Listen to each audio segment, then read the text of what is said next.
Good morning, besties. Good morning, besties.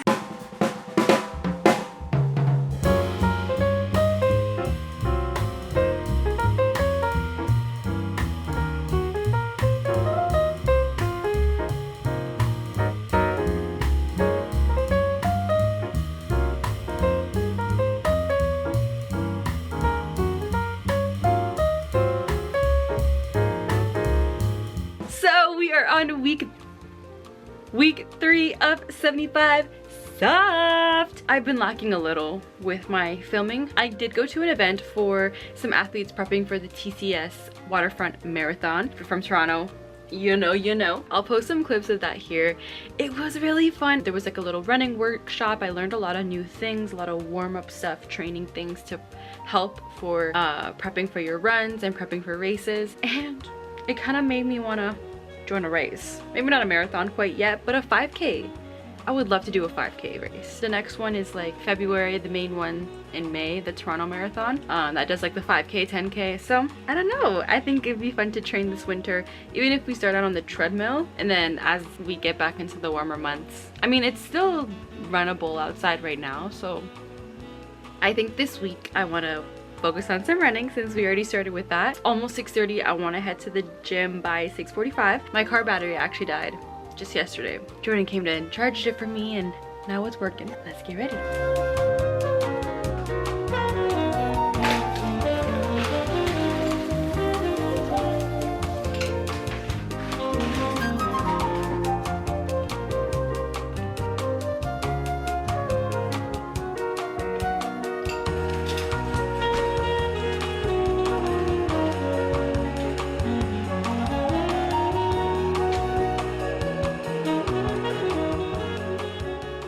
So if you watched my last video, I know I expressed that over the years of training really heavy on my upper body, I started to get a little bit bigger than I wanted, and that I've kind of laid back on how often I train them and how heavy I train them, but I want to also express how important it is that you do not neglect your upper body at all. We do gotta stay balanced. If we're lifting in our lower body, we still gotta lift in our upper body. And yeah, training them once a week, you are not going to get crazy big unintentionally. But I've learned if you want that quote unquote toned look, you do have to have muscle. Where you're gonna see the definition is going to be losing the fat around your arms. And as we know, we can't spot reduce. When we lose fat, we lose it kind of wherever our genetics lose it. We lose all over. Me personally, I tend to hold on to most of my fat in my stomach and my arms. But if I just don't lift at all, that is not going to be the reason why they get lean.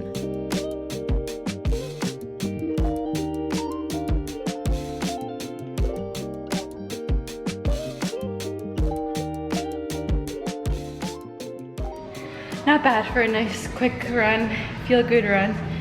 Let me cool down quick. Whew. It's the first time I ran on a treadmill, and I don't know how long. It's been a while.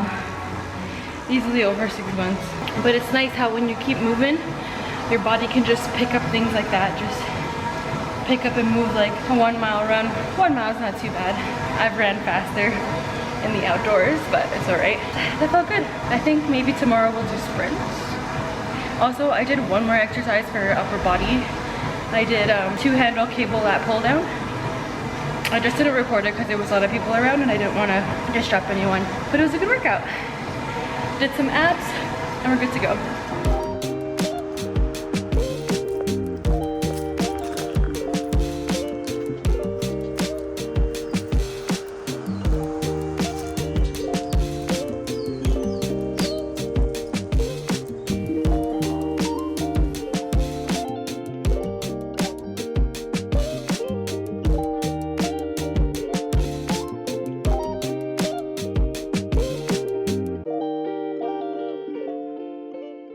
So battery was dead yesterday. I charged it. It worked today. And now we're having issues. So we'll see. A little backstory here because I was stressing, but I also wasn't stressing. I went to a gas station and my car just like stopped working on me. As I said, it had died a couple days before. Charged it. It was good to go. And then boom. It wasn't starting. Something happened. It was weird. I called Jordan, my go-to. I always call him when I'm in trouble. And he came and then all of a sudden it was working. Anyway, he drove it home. But update, it has a different battery put in it and it's working. So let's pray that it literally just needs the battery replacement.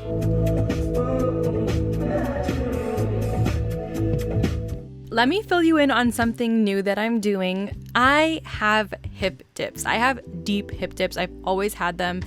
And I didn't ever realize that I had them until I was like 14, and I looked down and I thought, why do I have these huge indents on the sides of my hips? And I never realized what it was until YouTube came along and they were like, here's how to get rid of your hip dips. Until eventually years later, I learned you can't get rid of them, but you can minimize the appearance. And I've never trained for my hip dips. I've just trained as an overall. I've always trained the glute max and the glute medius, but I've never actively trained my minimus because I'm like, I can't get rid of these things. But with that, I've noticed there is a really big imbalance to where my muscle is, where the fat is in my glutes. And I want to make more of an effort than I ever have before to have a more round shape. So I started a new mini series on my TikTok for training my square glute shape. Shout out to this girl at fitbym.marie for the tips, because her whole page is essentially training for the square glute shape.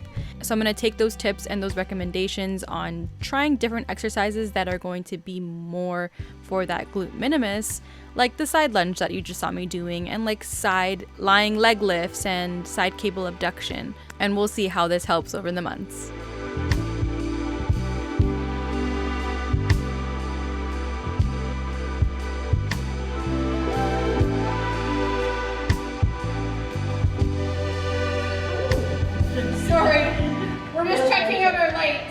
Y'all, I had my headphones on and I didn't hear what they said. I would have said all good, but it kind of scared me a little low-key.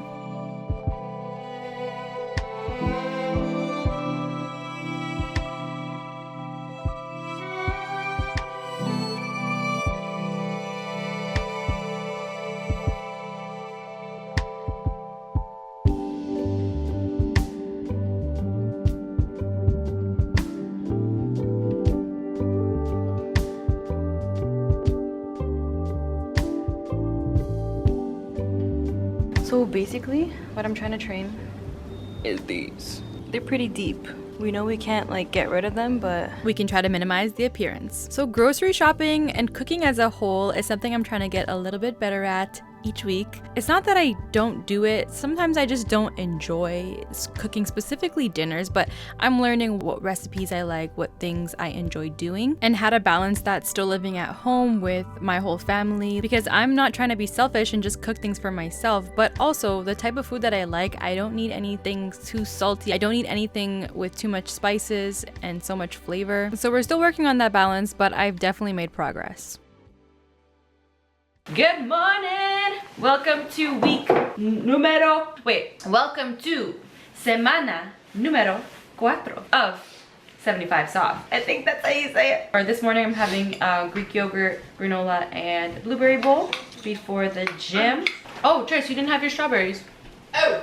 I honestly didn't film much last week. I was struggling, as I told you in my last video. I had this really bad skin irritation. I didn't get to do any more running than I did I only did 2 runs last week. So I want to do one more this week. We're gonna do a sprint today with some upper body, maybe chest, shoulders, and tries. And then we're gonna figure out what our new thing is gonna be, what our new different workout is gonna be this week, aside from the sprint. So something that's really important for me as a previous athlete, I wish I could still call myself an athlete, but I'm not really doing athlete things, you know? And I still try to find this balance between aesthetics and performance, and I think both go hand in hand. But the ways that I try to stay fit, I always try to remember the 5 main attributes or components of being physically fit, which is cardiorespiratory endurance, muscular strength, muscular endurance, flexibility, and body composition. And that's one of the things that I love incorporating in my challenges, or just at all times of the years, is what am I doing each week that can be a little bit different. Like obviously I can have my main workout split,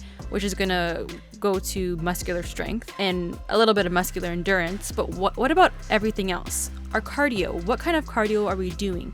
We can't just do low steady state cardio. We gotta put in a little bit of high intensity in there once in a while, because I wanna be able to, you know, when I get older and I have kids, I wanna be able to keep up with the kids. and train them in their sports. You know, that is important. Flexibility. Are we doing stretching? Are we doing our warm-ups? Are we going to classes to help keep these things up for our joints? I guess for body composition, that's a way, yeah, sure, not only physically, but in terms of lowering our risk of chronic diseases. So while yes, being physically fit, like it's just really what society deems is fit, I always think about longevity and how long can I do this for, and how will this help me for when I start to age and when my muscles start to get, my bones start to get weaker, all that kind of stuff.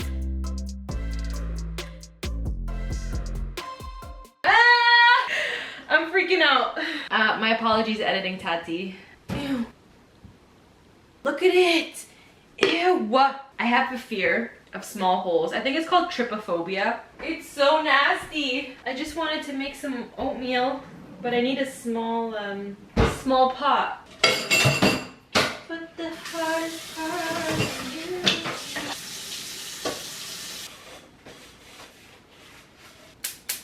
She's not a new artist at all, but I found her through the song Man I Need. I'm obsessed. Olivia Dean!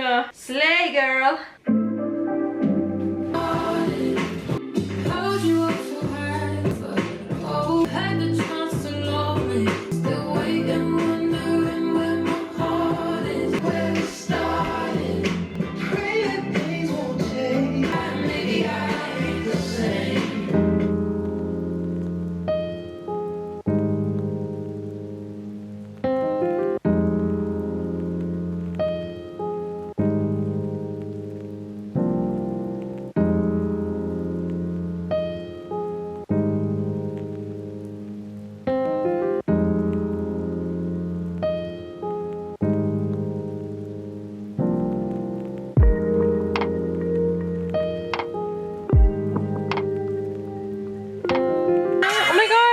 My hair looks so brown.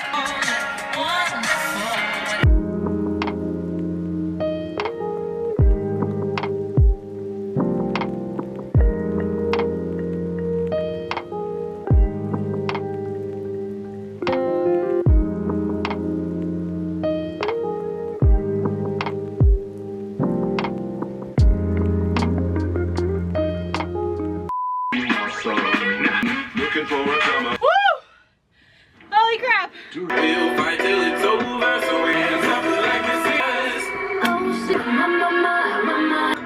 That was hard. We're week 4 of 75 soft. Like I said, I had to combine these days.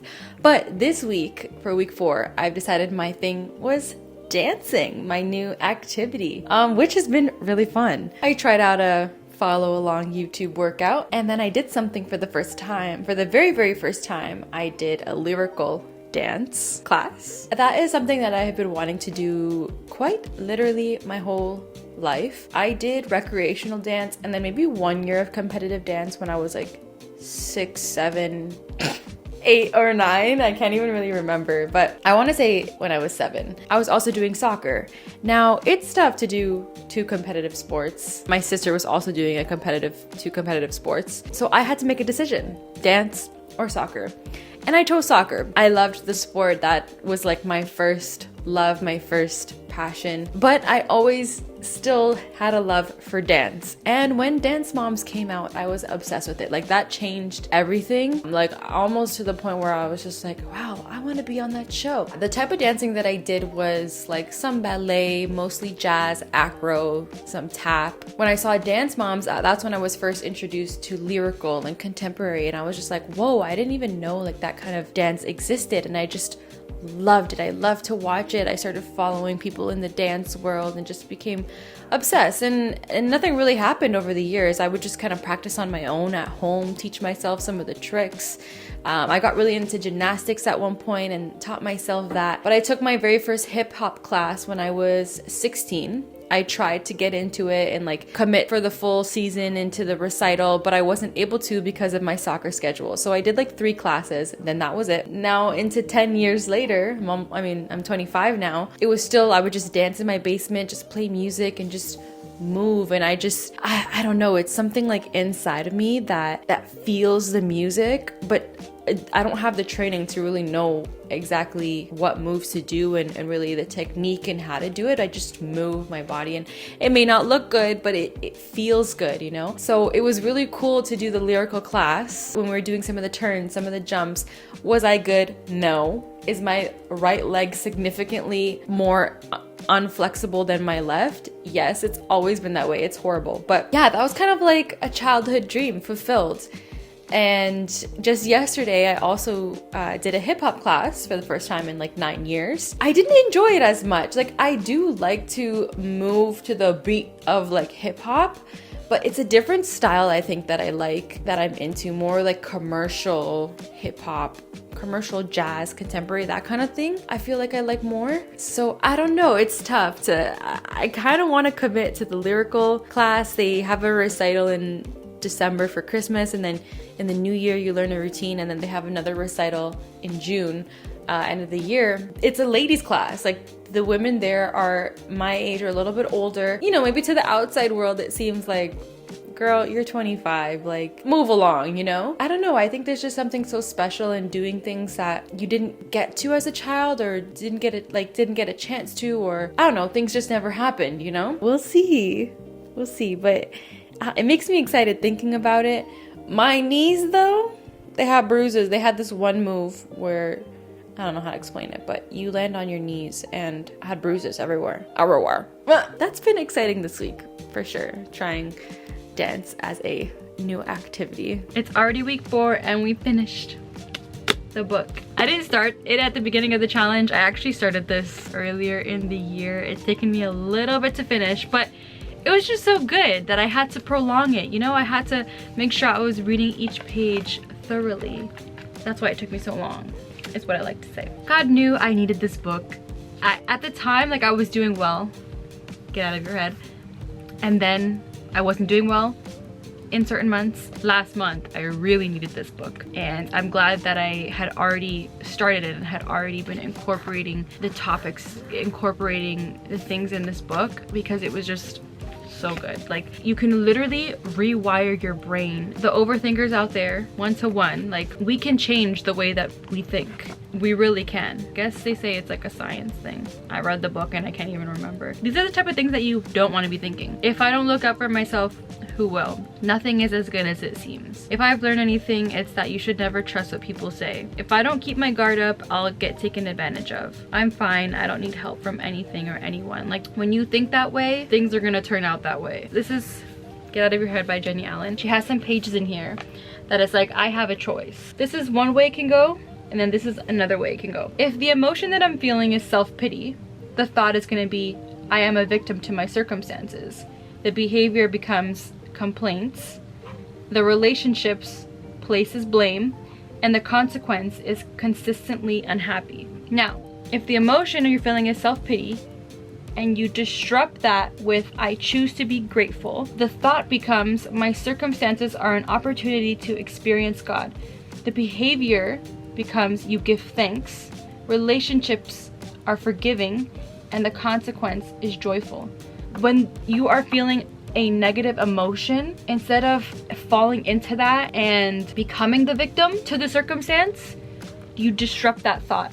You disrupt that thought and you just put it in your head. I choose to be grateful. I choose to be I have a choice. And I think this is also kind of reminds me a little bit of the book, Life is 90% what happens to you and 10% how you react. It's true. So many bad things can happen to you. So many negative things can happen to you, but how you react and how you come out of that is what matters the most. This was a really good read. If you're an overthinker, if you struggle with confidence, if you, I don't know, the whole thing, stop the spiral of toxic thoughts. So if that's something that you struggle with and you need some faith-based books, this is a great one. Now I gotta find a new one. If you have a book recommendation out there, put it in the comments. I like to read nonfiction, people's stories, like, I don't know, things like that help you in everyday life to be better.